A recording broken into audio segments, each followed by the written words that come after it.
ইফতারের পর থেকে এই যে তারাবির নামাজের আগ পর্যন্ত যে সময়টা একটু রিল্যাক্স থাকি সবাই আমরা, কারণ দেখা যায় তখন শরীরটা একটু ছেড়ে দেয়।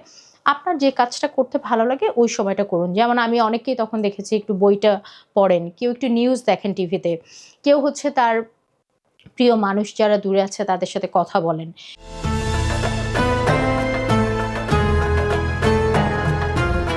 কিন্তু ১ মাস টানা রোজা আমাদের জন্য ফরজ করা হয়েছে এবং আমরা করতেও পারি। সেক্ষেত্রে কিন্তু রোজা রেখে অসুস্থ হয়ে গিয়েছেন মানুষ, এটা কিন্তু হয়নি কখনো। সো স্বাভাবিকভাবে যেটা হয় যে এখানে আপনার টাইম টেবিলটা একটু স্ট্রিক্ট হয়ে যায়। আমরা ওয়ার্কিং মানুষ যারা তাদের ক্ষেত্রে সকালে একটা টাইমে নির্দিষ্ট সময়ে অফিসে যাওয়া, অফিস থেকে ফেরা এবং আমাদের বর্তমানে ঢাকা শহরের সিনারিওতে এই ফেরাটা একটা অনেক কষ্টকর পরিস্থিতি হয়ে যায়।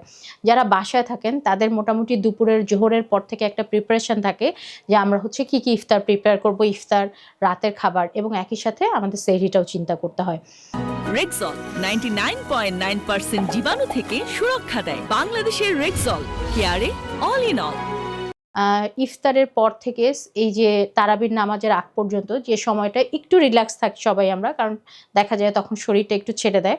আপনার যে কাজটা করতে ভালো লাগে ওই সময়টা করুন। যেমন আমি অনেককেই তখন দেখেছি একটু বইটা পড়েন, কেউ একটু নিউজ দেখেন টিভিতে, কেউ হচ্ছে তার প্রিয় মানুষ যারা দূরে আছে তাদের সাথে কথা বলেন।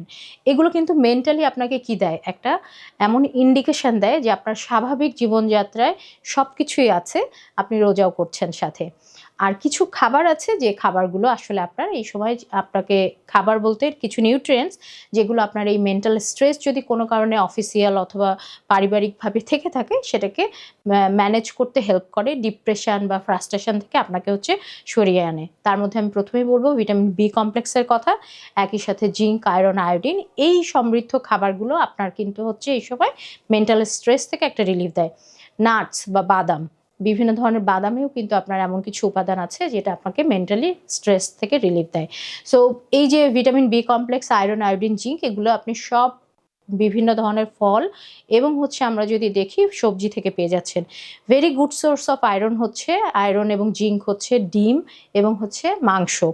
সো এই খাবারগুলোকে অবশ্যই আপনার ৩টা বেলার খাবারে একটু ইনক্লুড করে নিলে আপনি যেমন খাবার থেকেও এই মেন্টাল স্ট্রেস রিলিফ হওয়ার একটা কারণ পেলেন, সুস্থভাবে রোজাটা পালন করতে পারছেন।